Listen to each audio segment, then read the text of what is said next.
nuclear program. Crippling Western sanctions have forced Iran to the table, but there is concern that the tables have turned in the leverage department. Chief Washington correspondent James Rosen is in Vienna tonight. Thank you.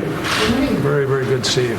As Secretary of State John Kerry met in Vienna with Yukiya Amano, director of the International Atomic Energy Agency, the UN nuclear watchdog whose inspectors would be responsible for verifying Iran's compliance with the nuclear deal, Kerry's aides struck back at criticism like this. I actually fear we have painted ourselves into a corner where we believe that any deal is better than no deal at the present time. A top aide to Kerry told reporters in Vienna the notion that Kerry is, quote, caving to Iran is, quote, absurd on its face, adding, if we were going to cave, I could have been home already. The official said IAEA inspectors would enjoy, quote, managed access to Iranian military sites, but not access to all such installations in Iran, noting that the U.S. would never consent to such terms. At the White House, President Obama's spokesman emphasized the strictness of the terms Kerry is seeking to finalize. What is built into this agreement are a set of verification measures that will ensure that international experts have access to Iranian sites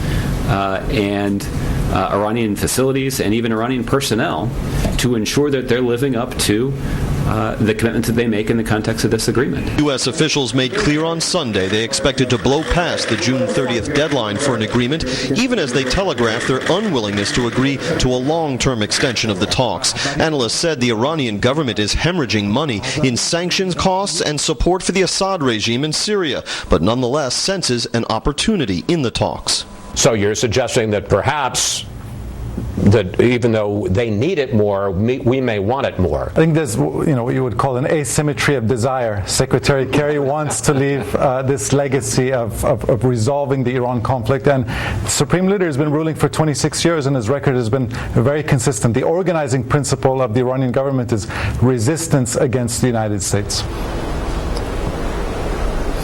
U.S. officials have long made clear there is no formal linkage between the Iranian nuclear talks and the cases of several Americans who are being held in Iran against their will.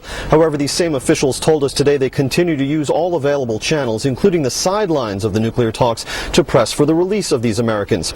Asked if they see any signs of progress on that count, the officials simply told us they continue to work the cases on all fronts. Brett? James Rosen live in Vienna early Tuesday morning, traveling with the Secretary. James.